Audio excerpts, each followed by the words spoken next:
तो इसीलिए हमने क्या करा है, इसको जो पॉलिसी है या जो रिक्रूटमेंट है हमने इसको बनाया है। देन दूसरी पॉइंट आया जैसे existing policies and experiences in other organisation of the same nature और in the same geographical area और इन द इंटरनेशनल। कभी-कभी होता है कि वो प्रैक्टिसेस हमारे यहाँ तो नहीं हुई, लेकिन वो प्रैक्टिसेस किसी और के यहाँ हुई थी। यानी हमारा जो कॉम्पिटिटर था, मान लीजिए उसके यहाँ एम्प्लॉइज ऐसा बिहेव करते थे, हो सकता है टाइम पे काम नहीं करते थे या काफी सारी चीजें उसमें सही नहीं हो रही थी, स्ट्राइक्स हो रही थी, लॉकआउट्स हो रहे थे बार बार। तो वो एक्सपीरियंस सामने वाले को फेस हुए, इसलिए हमें लगा हमें ये पॉलिसीज या ये गाइडलाइंस बनानी चाहिए जिससे जो सामने वाले या हम कॉम्पिटिटर के यहाँ हुआ है वो हमारे यहाँ ना हो। तो एक ये भी रीजन हो सकता है या इसकी वजह से भी हमने पॉलिसीज बनाई हो।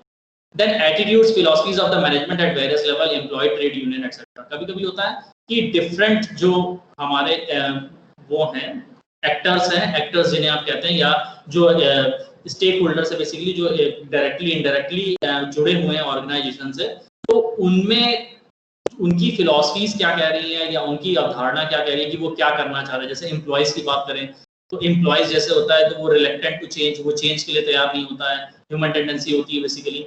तो वहां पर हमें गाइडलाइंस बनाई कि अगर आपको कोई हमने ऑर्गेनाइजेशन में चेंज किया है, वो टाइम शेड्यूल में चेंज किया है या वर्किंग आवर्स में कोई भी चेंज हुआ है, तो उसको आपको मानना होगा। इस वजह से हमने बनाई। ट्रेड यूनियन की पावर से भी रिलेटेड हो सकता है। जैसे ट्रेड यूनियन होती है तो वो कभी, जैसे हमने बोनसेस नहीं दिए उनको या एक्स्ट्रा बेनिफिट्स एम्प्लॉयज को ऑफर नहीं करें, तो वो स्ट्राइक की तरफ चले जाते हैं। तो ट्रेड यूनियन की फिलॉसफी के अकॉर्डिंग ही हमें अपने पॉलिसीज बनानी पड़ी कि नहीं, हम ऐसा कोई पॉलिसी बना दें जिससे ट्रेड यूनियन कभी स्ट्राइक ना कर सके या वो हमें इन्फोर्स ना कर सके कोई चीजों के लिए। तो जैसा उनका एटीट्यूड है उसी के अकॉर्डिंग हमें क्या करनी पड़ी है, पॉलिसीज बनानी।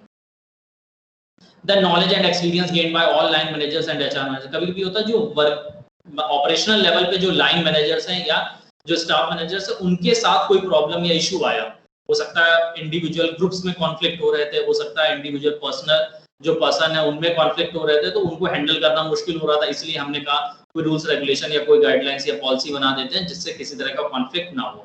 तो लाइन मैनेजर ने कुछ फेस किया, उसकी वजह से हमने पॉलिसी बनाई। ऑर्गेनाइजेशनल पॉलिसीज हो सकती है, कभी-कभी ऑर्गेनाइजेशनल पॉलिसीज ये हो सकती है, जैसे हमने कहा ऑर्गेनाइजेशन स्ट्रेटजी या चेंज जैसे होता है, मर्जर, एक्विजिशन, टेकओवर और इसकी बात करी। काफी एम्प्लॉइज वहां रेडी नहीं होते कि नहीं हम तो इस ऑर्गेनाइजेशन में काम करते थे, अब आपने मर्जर किया हो, एक्विजिशन किया हो, टेकओवर किया हो, कुछ भी किया हो, लेकिन हम तो जहां काम कर रहे हैं वहीं काम करेंगे, हम स्विच नहीं करेंगे एक ऑर्गेनाइजेशन से दूसरी ऑर्गेनाइजेशन में। तो हमने जो ऑर्गेनाइजेशन पॉलिसीज हैं उसके अकॉर्डिंग भी हमें पॉलिसीज बनानी पड़ेंगी कि हम पहले से ही अगर कभी सिचुएशन फ्यूचर में ऐसी आए तो हमारे एम्प्लॉइज के यहाँ रेडी हों उस चीज को करने के लिए। तो ऑर्गेनाइजेशन पॉलिसीज की वजह से हमें बनाना पड़ता है। कभी-कभी HR policies to be effective should be evaluated control continuously. जो एचआर पॉलिसीज हैं उनको हमें टाइम टू टाइम इवैल्यूएट भी करना होता है, उसमें चेंजेस लाना जरूरी है।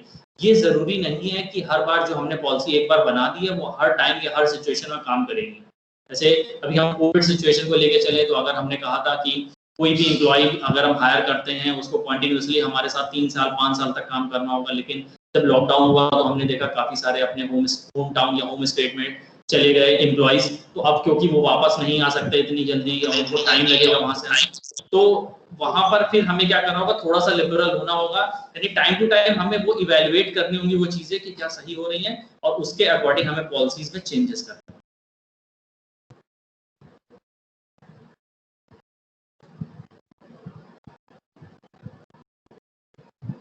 ठीक है, देन आया अब ये तो हमारी एचआर पॉलिसीज के बारे में हो गया कि एचआर पॉलिसीज होती क्या है। तो पॉलिसीज क्या है, बेसिकली गाइडलाइंस या फ्रेमवर्क हैं जो पर्टिकुलर हमें इंस्ट्रक्शन देते हैं कि इस कोर्स ऑफ एक्शन को हम कैसे अकम्प्लिश करेंगे या इस ऑब्जेक्टिव को हम कैसे। ठीक है, तो उसके बाद सोर्सेस की बात आई कि सोर्सेस कहाँ से होंगे या किन के सोर्सेस से हम एचआर पॉलिसी डेवलप करते हैं, वो आया। देन सबसे इंपॉर्टेंट जो टॉपिक है वो आया स्ट्रेटजिक ह्यूमन रिसोर्स मैनेजमेंट, और ये हर साल आपके क्वेश्चन पेपर में आता भी है। स्ट्रेटजिक ह्यूमन रिसोर्स मैनेजमेंट क्या है, कभी शॉर्ट नोट्स में आता है, कभी लॉन्ग में भी होता है कि प्रोसेस क्या है, इसका प्रोसेस को कैसे हम डिफाइन करेंगे। तो स्ट्रेटजिक ह्यूमन रिसोर्स मैनेजमेंट जब हम इसको बाइफिकेट करें तो हमारे पास अलग अलग टर्म्स आ रहे हैं। एक तो आ रहा है स्ट्रेटजिक, एक आ रहा है ह्यूमन रिसोर्स मैनेजमेंट। तो ह्यूमन रिसोर्स मैनेजमेंट तो हम समझ गए कि मैन पावर को हमें क्या करना है, मैनेज करना है। लेकिन स्ट्रेटजिक वर्ड इसलिए क्योंकि स्ट्रेटजिकली हमें मैनेज करना है। स्ट्रेटजी इसलिए क्योंकि हमने पहले भी जब एचआर प्लानिंग में बात करी तो हम लोगों ने कहा था जो ऑर्गेनाइजेशन की स्ट्रेटजी होती है वो लिंक होती है एचआर स्ट्रेटजी से। यानी एचआर स्ट्रेटजी और ऑर्गेनाइजेशन की स्ट्रेटजी उसको हमें लाइन अप करके चलना होगा, वो अलाइनमेंट जरूरी है। अगर दोनों एक साथ अलाइन नहीं हो रही हैं तो हम स्ट्रेटजी के एचआर हम इंप्लीमेंट नहीं कर पाएंगे। अब ये स्ट्रेटजिक एचआरएम को फॉर्मल डेफिनेशन में हम देखें बेसिकली क्या है, it is a line process of linking the human resource function, की एचआर फंक्शन को हम लिंक करते हैं किससे, स्ट्रेटजिक ऑब्जेक्टिव से, जो हमारी ऑर्गेनाइजेशन का ऑब्जेक्टिव है, जो हमने बात करी थी मिशन विजन, ठीक है, ऑब्जेक्टिव्स, उनसे हम क्या करते हैं, इसको लिंक करते हैं, तभी हम अपनी परफॉर्मेंस को इंप्रूव कर सकते हैं। तो उसे ही हम क्या कहेंगे, स्ट्रेटजिक ह्यूमन रिसोर्स मैनेजमेंट कहेंगे। यानी जब हम अपने मिशन विजन ऑब्जेक्टिव से अपनी एचआर फंक्शन को या एचआर पॉलिसीज को अलाइन करते हैं, तो उस प्रोसेस को ही हम क्या कहते हैं, एसएचआरएम कहते हैं, और ये हमारी परफॉर्मेंस को इंप्रूव करने में हेल्प करता है। देन अब स्ट्रेटजिक एचआरएम का कॉन्सेप्ट आया क्यों, तो बेसिकली जो मैनेजमेंट का फोकस था एचआर स्ट्रेटजीज का, तो यहाँ पर जो बिजनेस यूनिट थी, कंपनीज थी, तो उसके अकॉर्डिंग जॉन ब्रेटन थे 2009 में, उन्होंने इंपॉर्टेंस को समझा कि हमें इंटीग्रेट करना होगा एचआर एक्टिविटीज को ओवरऑल ऑर्गेनाइजेशन की स्ट्रेटजिक प्लानिंग से, क्योंकि स्ट्रेटजिक प्लानिंग हमारी जैसे चेंज होगी तो हमारी जो एचआर प्लानिंग है वो भी चेंज हो जाएगी। जैसे हमने मर्जर्स की बात करी, हमने एक्विजिशन की बात करी, तो जैसे हमने कोई ऑर्गेनाइजेशन प्लानिंग चेंज करी तो उसके अकॉर्डिंग हमारी मैन पावर की रिक्वायरमेंट भी चेंज हुई। हो सकता है हमें मैन पावर कम चाहिए, हो सकता है हमें मैन पावर ज्यादा चाहिए, यानी उसमें चेंजेस आया। तो इसीलिए कह रहा है कि वो जरूरी है, आपको इंटीग्रेट करना होगा ऑर्गेनाइजेशन की प्लानिंग को अपनी एचआर प्लानिंग से। तो इस वजह से हमें दोनों को एक साथ लेके चलना होगा।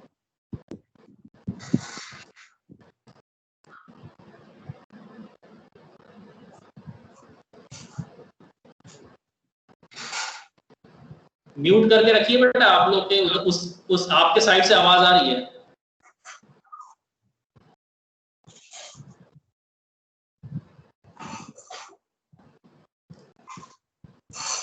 देन आगे कंटिन्यू करें। स्ट्रेटजिक ह्यूमन रिसोर्स मैनेजमेंट क्या है, बेसिकली ये क्या है, एक लिंकेज है या एक्सप्लिसिट लिंकेज है, जो क्या करता है एचआर पॉलिसी और प्रैक्टिसेस को इससे लिंक कर रहा है ऑर्गेनाइजेशन की स्ट्रेटजिक एम से या ऑर्गेनाइजेशन के एक्सटर्नल एनवायरनमेंट या इंटरनल एनवायरनमेंट से। फिर देन ये बेसिकली जो organising scheme linking individual HR intervention so that they are mutually supportive. Basically यहाँ लिंक करना जरूरी क्यों है, क्योंकि हमें सपोर्ट मिलता रहे ऑर्गेनाइजेशन प्लानिंग का और एचआर प्लानिंग का। मान लीजिए जो ऑर्गेनाइजेशन प्लानिंग है वो बेसिकली हायर लेवल मैनेजमेंट करता है, तो हायर लेवल मैनेजमेंट ने कोई डिसीजन लिया, तो अब क्योंकि हम अगर कोई डिसीजन लिया मर्जर एक्विजिशन का, तो एचआर मैनेजर की हमें जरूरत पड़ेगी, क्योंकि एम्प्लॉइज को हमें समझाना होगा कि अब हम किसी दूसरी फेज में है या किसी दूसरी प्लानिंग में है, उसके अकॉर्डिंग हमें अब दूसरी तरह से काम करना होगा या फंक्शनिंग हमारी चेंज होगी। तो वहां पर एक इंटरवेंशन होना चाहिए, एचआर इंटरवेंशन, जो जरूरी है, क्योंकि सपोर्ट दोनों का जरूरी है। अगर एचआर मैनेजर का और जो हायर लेवल मैनेजमेंट है, जो ऑपरेशन जो स्ट्रेटजिक डिसीजन मेकिंग में इन्वॉल्व है, उनका अगर इंटरवेंशन नहीं है या उनका म्यूचुअल सपोर्ट नहीं है, तो हम वो सही से इम्प्लीमेंट नहीं कर। देन जो रिस्पॉन्सिबिलिटी है वो जो एकदम से कहा जाए इंडिविजुअल ह्यूमन रिसोर्स मैनेजमेंट की नहीं है। जो रिस्पॉन्सिबिलिटी है वो जितने भी इन्वॉल्व होते हैं मैनेजर्स डिफरेंट लाइन में, डिफरेंट लाइन मैनेजर जो इन्वॉल्व है, उन सबकी रिस्पॉन्सिबिलिटी है कि उसको सही से इम्प्लीमेंट कराएं, जो भी हमारी ऑर्गेनाइजेशन प्लानिंग है। देन जो एसएचआरएम है उसको हम इंटीग्रेट करते हैं ह्यूमन रिसोर्स कंसीडरेशन से।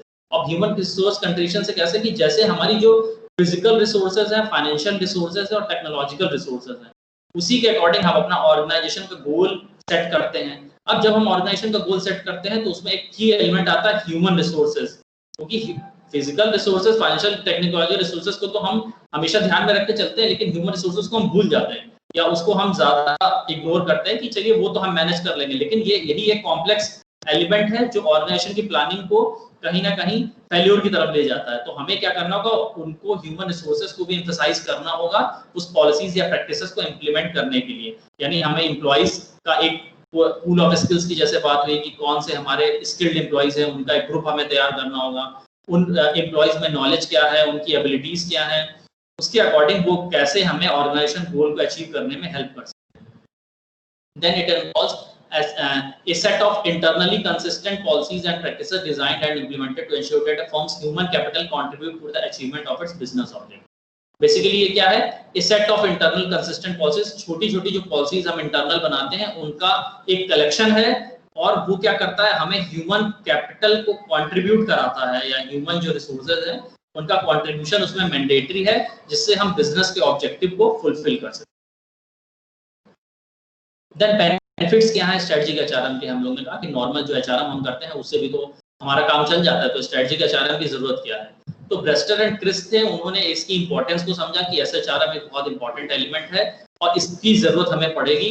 अब वो जरूरत क्यों पड़ती है उसके बारे में बात करते हैं। देन पहला पॉइंट है contributing to the goal accomplishment and the survival of the company, कि अगर हमें ऑर्गेनाइजेशन का सर्वाइवल देखना है या हमें कि ऑर्गेनाइजेशन को हम बनाए रखना चाहते हैं, अगर मान लीजिए मार्केट फेवरेबल नहीं है और उसके अकॉर्डिंग हमें कोई डिसीजन लेना पड़ा आगे, तो इस वजह से हमें स्ट्रेटजिक एचआरएम इंप्लीमेंट करना जरूरी, क्योंकि अगर स्ट्रेटजिक एचआरएम हम नहीं करेंगे तो हम कंपटीशन को फेस नहीं कर पाएंगे। दूसरी बात आती है supporting and successful implementing business strategy of the company.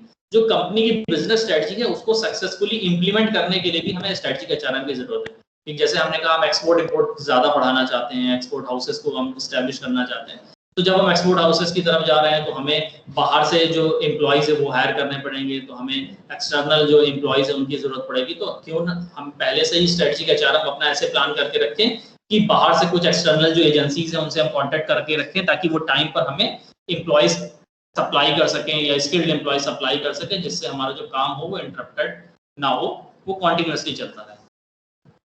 Then creating and maintaining a competitive advantage for the company. Basically ये क्या करें, यूनिक एडवांटेज दे ऑर्गेनाइजेशन को, क्योंकि जब स्ट्रेटजिक एचआरएम अप्लाई करते हो, स्ट्रेटजिक एचआरएम का मतलब ही यही है कि हम क्या कर रहे हैं, जो भी चीजें अपने मिशन या ऑब्जेक्टिव से अलाइन करके चल रहे हैं। तो जब हम मिशन ऑब्जेक्टिव से अलाइन करके चल रहे हैं तो हमें, अगर हमने मान लीजिए हमें जो हमारा विजन है या मिशन हम कह के चल रहे हैं कि हमारा है मैक्सिमम सेटिस्फेक्शन देना या वैल्यू सेटिस्फेक्शन देना कस्टमर्स को, तो जब हम वैल्यू सेटिस्फेक्शन की बात करते हैं इसका मतलब स्टैंडर्ड क्वालिटी प्रोवाइड करना अपने प्रोडक्ट या सर्विसेज में। तो जब स्टैंडर्ड क्वालिटी प्रोवाइड करेंगे इसका मतलब हमें स्किल्ड एम्प्लॉइज की जरूरत है, क्योंकि स्किल्ड एम्प्लॉइज ही क्या कर सकते हैं, क्वालिटी को इम्प्रूव कर सकते हैं। यानी हमने क्या करा, उसके अकॉर्डिंग स्किल्ड एम्प्लॉइज हायर करें, इसीलिए हम क्या कर रहे हैं, कॉम्पिटिटिव एडवांटेज ले पा रहे हैं। तो इसीलिए हमें क्या, creating and maintaining competitive advantage करने के लिए भी हमें एसएचआरएम की जरूरत है या एसएचआरएम की जरूरत पड़ती है। Improving the responsiveness and innovation potential of the company. Responsiveness and innovation ऐसे कि कब कोई क्रिटिकल सिचुएशन आ जाए उसके अकॉर्डिंग रिस्पॉन्स हमें कैसे करना है। अगर हमने एसएचआरएम जैसे अभी हम लोग बात करते हैं तो क्रिटिकल सिचुएशन में ऐसा हुआ, बहुत सारे प्रोडक्शन फर्म थी वो बंद हो गई क्योंकि उनके पास हो सकता है एम्प्लॉइज नहीं थे या एम्प्लॉइज किसी दूसरे टाउन में चले गए थे और वहां से उनको लाना मुश्किल था। अगर उन्होंने स्ट्रेटजिक एचआरएम प्लानिंग करके रखी होती है, एसएचआरएम इंप्लीमेंट करके रखा होता, तो उन्होंने पहले से बैकअप में कुछ लोकल एम्प्लॉइज तैयार कर रखे होते कि नहीं सारे, अगर हम बाहर से एम्प्लॉइज हायर करेंगे और कभी ऐसी सिचुएशन आई जहां पर बाहर से एम्प्लॉइज हमें अवेलेबल नहीं हो पा रहे हैं तो लोकल एम्प्लॉइज हमारी हेल्प करेंगे। तो हमें अगर एसएचआरएम हम इम्प्लीमेंट करते तो हमारे पास कुछ लोकल एम्प्लॉइज होते जिनसे हम, अगर हमारे पास कोई सिचुएशन, ऐसी कोई सिचुएशन आ रही है जहां पर अवेलेबिलिटी नहीं है तो हमें वहां पर वो हेल्प कर सकते हैं। इनोवेटिव अगर हम सोचते हैं, इनोवेटिव इसलिए कि अगर हम स्किल्ड एम्प्लॉय रखेंगे और कोई टेक्नोलॉजी में चेंज आया और अगर हमें लग रहा है कि टेक्नोलॉजी जो नॉर्मल हमारे एम्प्लॉइज हैं वो ऑपरेट नहीं कर पा रहे हैं और जो स्किल्ड एम्प्लॉइज हैं हमारे पास अगर वो हैं तो अगर उनको हम कुछ नया सिखाना चाहें तो वो जल्दी सीख भी सकते हैं और उस चीज को आगे बढ़ा सकते हैं। तो इनोवेटिव अगर थिंकिंग हमें चाहिए तो भी हमें एसएचआरएम को इम्प्लीमेंट करना होगा। Increasing the number of feasible strategic option available of the company, हमें ज्यादा से ज्यादा ऑप्शन तैयार करने के लिए भी एसएचआरएम की जरूरत पड़ती है कि अगर ये स्ट्रेटजी हमारी काम नहीं करी तो हम ये वाली स्ट्रेटजी इंप्लीमेंट कर लेंगे, अगर ये भी ना काम करी तो हम फिर दूसरी कोई चेंज कर लेंगे। यानी अगर हमने एसएचआरएम कर रखा है तो हमारे पास ऑप्शन कई ज्यादा है, क्योंकि हमारे पास उसी के अकॉर्डिंग हमने मैन पावर को मैनेज कर रखा है तो हम अपने मैन पावर का यूटिलाइजेशन उसी के अकॉर्डिंग कर सकते हैं। Then participating in strategic planning and influencing, जो हमारा डायरेक्शन है ऑर्गेनाइजेशन का, कंपनी का डायरेक्शन यानी विजन की जो बात हो रही है उसको भी अकम्प्लिश करने में हेल्प करता है कि अगर हम स्ट्रेटजिक प्लानिंग कर रहे हैं या स्ट्रेटजिक एचआरएम इंप्लीमेंट कर रहे हैं। Then improving cooperation between the HRM department line manager, दूसरा ये क्या करता है, कोऑर्डिनेशन या कोऑपरेशन बना के चलता है एचआरएम और लाइन मैनेजर में, क्योंकि लाइन मैनेजर जो होता है वो एक्चुअल में इंटरेक्ट होता है लोअर लेवल एम्प्लॉइज से, तो उसके पास वो ज्यादा अच्छा ऑब्जर्वेशन होता है एम्प्लॉइज को लेके। तो अगर वो एचआरएम मैनेजर से या एचआरएम डिपार्टमेंट से कोऑर्डिनेट करके चलेगा तो सही से चीजें हो पाएंगी या सही से चीजें इंप्लीमेंट हो। ठीक है, तो एसएचआरएम के बेनिफिट्स क्या थे वो हम लोगों ने डिस्कस कर लिया। अब दूसरी बात आती है कि जो नॉर्मल एचआरएम है उसमें और एचआरएम में डिफरेंस क्या है। कि एचआरएम तो हम लोग पढ़ चुके हैं, लेकिन स्ट्रेटजिक एचआरएम और एचआरएम में डिफरेंस क्या है या क्या चीजें अलग हैं इसमें नॉर्मल एचआरएम से। तो पहले पॉइंट की जैसे बात करें तो एसएचआरएम कह रहा है it is SHRM is based entirely on a soft HRM approach that views employees as precious resources. SHRM कह रहा है कि हमेशा सॉफ्ट रहिए मैन पावर की तरफ, यानी कोई भी हार्श डिसीजन नहीं होना चाहिए कि हम हमेशा क्या करें, उनको इंप्रूवमेंट का मौका दें। ऐसा ना हो कि एक बार गलती करी एम्प्लॉय ने, हमने कहा कि अब आपको हटा दिया जा रहा है या आपको निकाल दिया जा रहा है, तो ऐसा नहीं होना चाहिए। हमारी सॉफ्ट अप्रोच होनी चाहिए। हमें एम्प्लॉइज एक प्रीशियस है, वो हमारे लिए बहुत इंपॉर्टेंट है, वो हमारे लिए एसेट्स है, उसको हमें बना के रखना है। तो उससे कैसे हम मैनेज करें अच्छे तरीके से, तो वो हमें जरूरी है, SHRM कॉन्सेप्ट कहता है। जबकि HRM क्या कहता है, is mainly based on hard approach. वो कहता है कि हम क्योंकि आपको पेमेंट दे रहे हैं आपसे, तो आपसे काम हम एक्सपेक्ट कर रहे हैं, अगर आप काम नहीं कर रहे हो तो हम आपको हटा सकते हैं। तो ये अपना हार्ड अप्रोच की तरफ चल रहा है, लेकिन SHRM कह रहा है कि हम सॉफ्ट अप्रोच की तरफ चलेंगे, कि अगर एक बार गलती हुई तो हम उसे ठीक होने का मौका देंगे, फिर दूसरी बार गलती हो रही है तो एक बार हम उसे और करने को देंगे, लास्ट ऑप्शन अगर हमारे पास नहीं कोई हो रहा है तब फिर हम उसे हटाएंगे। Then SHRM focus on business level outcomes. जो SHRM है वो देखता है बिजनेस का आउटकम्स क्या है, इंडिविजुअल कोई क्या परफॉर्म कर रहा है उससे मतलब नहीं है। अगर कई लोग मिलके एक साथ ग्रुप में काम कर रहे हैं और ग्रुप में काम करने का प्रोडक्टिविटी हमारी सही है, तो इंडिविजुअल अगर कोई नहीं भी परफॉर्म कर रहा है तो हम उसको निगलेक्ट कर जाएंगे कि चलिए ठीक है कोई दिक्कत नहीं, क्योंकि ग्रुप का तो जो आउटकम है वो तो सही आ रहा है। लेकिन HRM जो करता है वो HR लेवल आउटकम, कि जो हमने टास्क दिया था अलग अलग डिपार्टमेंट का, जैसे प्रोडक्शन डिपार्टमेंट का ये काम है और प्रोडक्शन डिपार्टमेंट में ये काम सही नहीं हो रहा है, तो उस ग्रुप से जिसको हटाना चाहिए उसको हटा दिया जाएगा, या उसको रिस्पॉन्सिबिलिटी उसकी रिलीज कर दी जाए तो उसकी रिस्पॉन्सिबिलिटी रिलीज कर दी जाए। तो वो देखता है डिफरेंट लेवल्स के हिसाब से, और ये देख रहा है टोटल आउटकम हमें क्या मिल रहा है। बिजनेस अगर हमारा चल रहा है तो हमें कोई दिक्कत नहीं। देन SHRM क्या है, प्रोएक्टिव नेचर, यानी कोई भी सिचुएशन आए उससे पहले से ही हमारे पास कोई ना कोई एक्शन प्लान या बैकअप प्लान तैयार होना चाहिए। यानी पहले से हमने सोच रखा कि अगर ऐसी सिचुएशन आई तो हम ये करेंगे, अगर ये सिचुएशन आई तो ये करेंगे, यानी प्रोएक्टिव। ऐसा नहीं कि जब सिचुएशन आ गई उसके बाद हमने सोचा आप क्या किया जाए। तो SHRM हमेशा प्रोएक्टिव नेचर में काम करता है, जबकि HRM रिएक्टिव। जैसे ही कोई सिचुएशन आई तब हमें रिएक्ट करना है।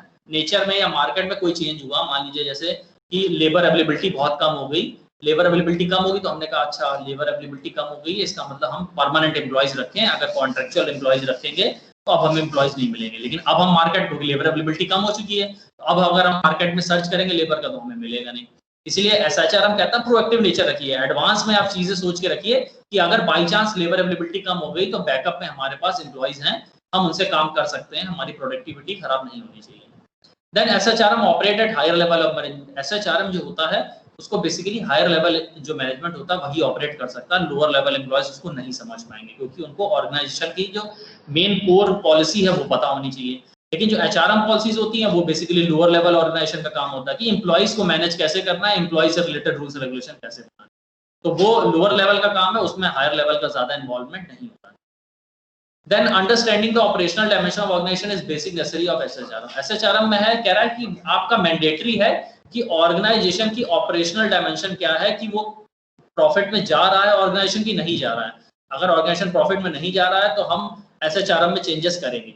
जबकि HRM में क्या होता है कि नहीं, इसमें कोई ऑपरेशनल लेवल से मतलब नहीं है, कि अगर हमने एम्प्लॉयज हायर कर लिए तो हम एम्प्लॉयज को रखे हुए हैं, अब भले हमें प्रॉफिट हो रहा हो, हमारी ऑर्गेनाइजेशन चल रही हो या ना चल रही हो, वो बात की बात है, लेकिन अगर उस टाइम हम मैनेज नहीं करेंगे तो फ्यूचर में हमें कहीं ना कहीं उसके ड्रॉबैक्स मिलेंगे। तो SHRM कहता है कि हमें ऑपरेशनल डायमेंशन के साथ काम करते रहना चाहिए। HRM कहता है ऐसा नहीं है, हम केवल जो HRM का जो हमारा कॉन्सेप्ट कह रहा है मैन पावर को मैनेज करना, केवल उतना ही करना चाहिए।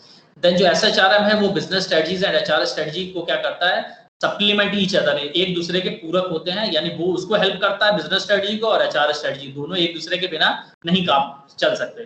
जबकि HRM कहता है कि हमारा केवल HR गोल है, ऑर्गेनाइजेशन का क्या गोल है या क्या स्ट्रेटजी है उससे हमें कोई मतलब नहीं।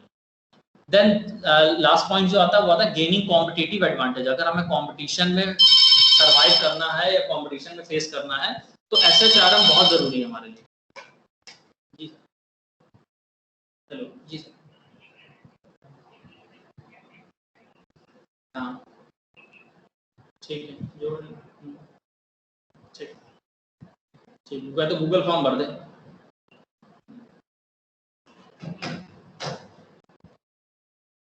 Then I am managing employees is the primary. जबकि HRM का प्राइमरी एम क्या है कि ह्यूमन रिसोर्स को मैनेज करना, मैन पावर को मैनेज करना ऑर्गेनाइजेशन में, तो वो मैनेजिंग एम्प्लॉयज उसका एम आया। तो बेसिकली ये SHRM और HRM में डिफरेंस हो गया। SHRM में हम प्रोएक्टिव नेचर रखते हैं, इसमें हम रिएक्टिव नेचर रखते हैं। HRM सॉफ्ट अप्रोच होता है, HRM हार्ड अप्रोच होता है। HRM का बिजनेस लेवल आउटकम पे फोकस होता है, इसका केवल HR लेवल आउटकम फोकस होता है। HR higher level, SHRM higher level बनाते हैं, HRM में जो लोअर लेवल या मिडिल लेवल का इन्वॉल्वमेंट होता है। इसमें ऑपरेशनल डायमेंशन को देखा जाता है, इसमें ऑपरेशनल डायमेंशन की जरूरत नहीं होती है HRM में। SHRM जो होता है वो अलाइन करके चलता है, दोनों स्ट्रेटजी साथ चलनी चाहिए, दोनों एक दूसरे को हेल्प करते हैं, जबकि HRM में केवल HR स्ट्रेटजी पर फोकस होता है। इसमें हम कॉम्पिटिटिव एडवांटेज अवेल कर सकते हैं एचआरएम में। एचआरएम में हमें केवल काम होता है एम्प्लॉयज को मैनेज करना। ठीक है, अब roles assume by the HR function कि क्या क्या जो एसएचआरएम परफॉर्म करेगा या स्ट्रेटजिक एचआरएम जो करेगा उसके रोल क्या होंगे। तो बेसिकली जैसे स्ट्रेटजिक फोकस यहाँ पर सिस्टम, पीपल, ऑपरेशनल फोकस, इसकी अगर स्ट्रेटजिक फोकस आप रख रहे हो, स्ट्रेटजिक फोकस रख रहे हो यानी आपका स्ट्रेटजिक पार्टनर जो सिस्टम है और जो मैन पावर है दोनों के बीच में क्या होना चाहिए, रिलेशनशिप होना चाहिए। जैसे यहाँ लिखा है चेंज एजेंट, आपकी ऑर्गेनाइजेशन में जैसे आपने कहा हमारी स्ट्रेटजिक जो पार्टनर था हमारा सिस्टम यानी जो हायर लेवल मैनेजमेंट है उन्होंने कोई डिसीजन लिया या किसी से टाई अप किया कि हमें किसी कंपनी के साथ मर्जर करना है, वो हमारा क्या स्ट्रेटजिक फोकस। उस स्ट्रेटजिक फोकस के अकॉर्डिंग हमने क्या करा, चेंज, कुछ ऑर्गेनाइजेशन में चेंज किया और वो चेंज किसके लिए हो रहा है, एम्प्लॉयज के लिए, एम्प्लॉयज में चेंज हो रहा है। एम्प्लॉयज क्या करेंगे, ऑपरेशनल फोकस, एम्प्लॉयज ने क्या करा उसके अकॉर्डिंग जो भी एम्प्लॉयज का लीडर था या जो ट्रेड यूनियन था उन्होंने क्या करा उसको अपोज करा या एक्सेप्ट किया, उसके अकॉर्डिंग ऑपरेशनल लेवल फोकस हुआ। और ऑपरेशनल लेवल फोकस के अकॉर्डिंग हमें क्या करना, एडमिनिस्ट्रेटिव जो सिस्टम है वो क्या करेगा, इन ऑपरेशनल लेवल फोकस को एडमिनिस्ट्रेट करेगा यानी मैनेज करेगा। तो ये एक ऑपरेशनल लेवल पे जो स्ट्रेटजिक एचआरएम का काम होता है वो है। कुछ बैरियर्स की बात होती है कि स्ट्रेटजिक एचआरएम में कुछ बैरियर्स भी होते हैं, हर बार सही तरीके से या हर ऑर्गेनाइजेशन में इसको इम्प्लीमेंट नहीं किया जा सकता।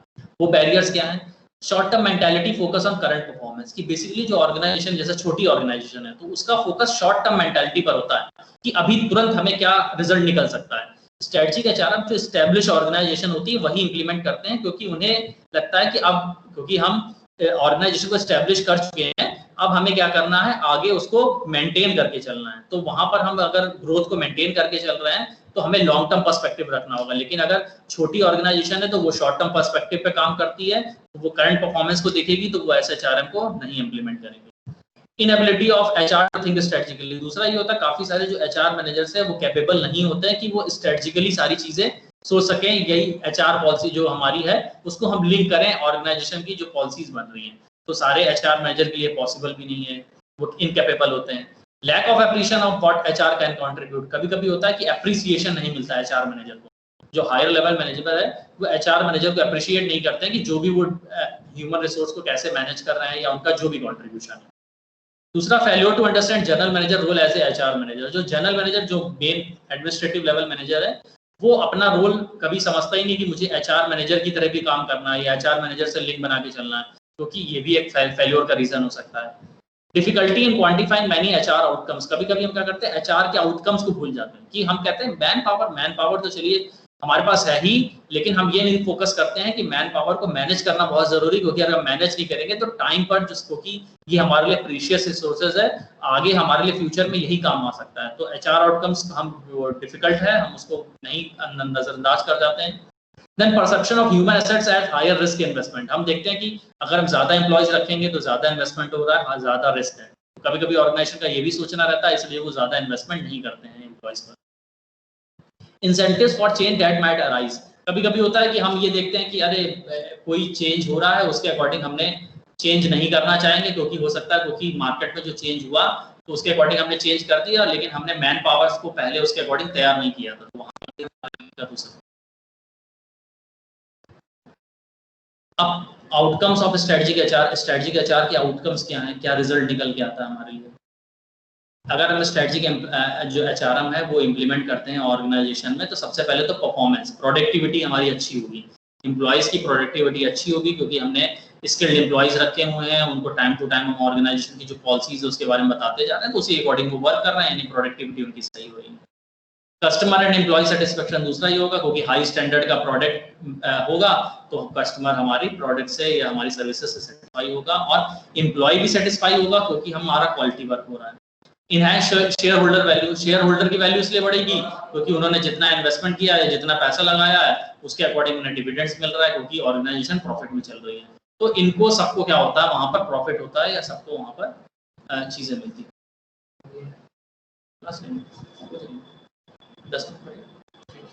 Then effective management of staffing, retention and turnover through selection of employees that fit with both strategy and culture.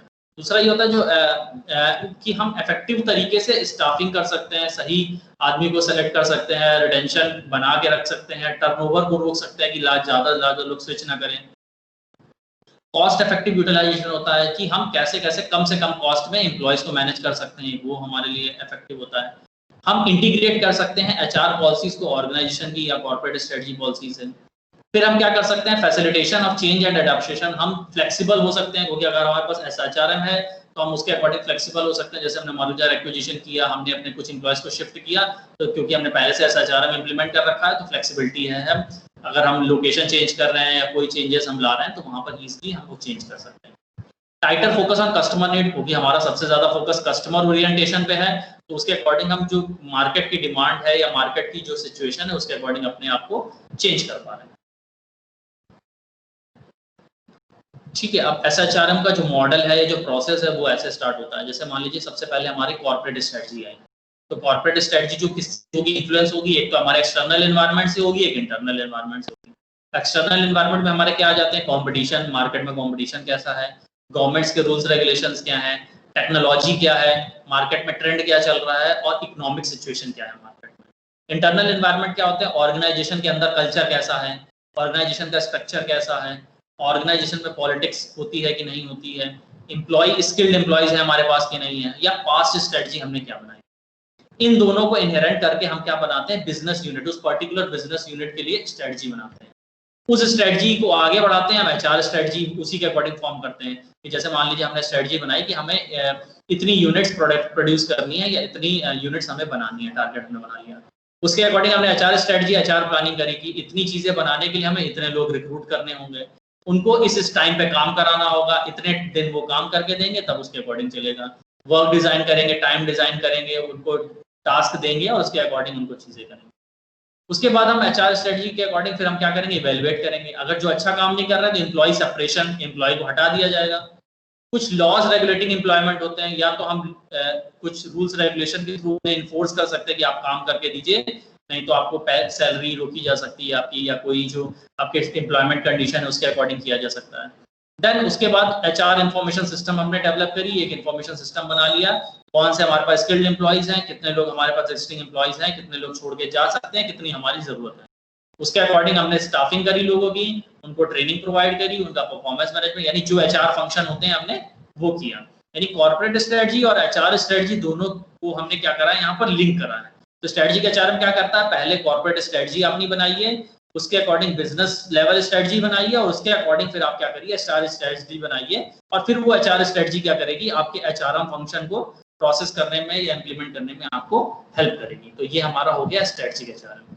तो आज हम लोग ने जो डिस्कशन किया है वो बेसिकली एचआर पॉलिसीज क्या है हमारी वो, और स्ट्रेटजी का एचआरएम क्या है उसके बारे में डिस्कस किया है। अभी किसी को कोई क्वेरीज है तो वो पूछ सकता है। किसी की कोई क्वेरीज है तो पूछ लीजिए। फर्स्ट यूनिट आपकी, हाँ फर्स्ट यूनिट बेटा खत्म आपकी, सब नोट्स आपको शायद मिल गए। फर्स्ट यूनिट खत्म हो चुकी है अपनी, अब खत्म हुई है। हाँ। अरे दादा।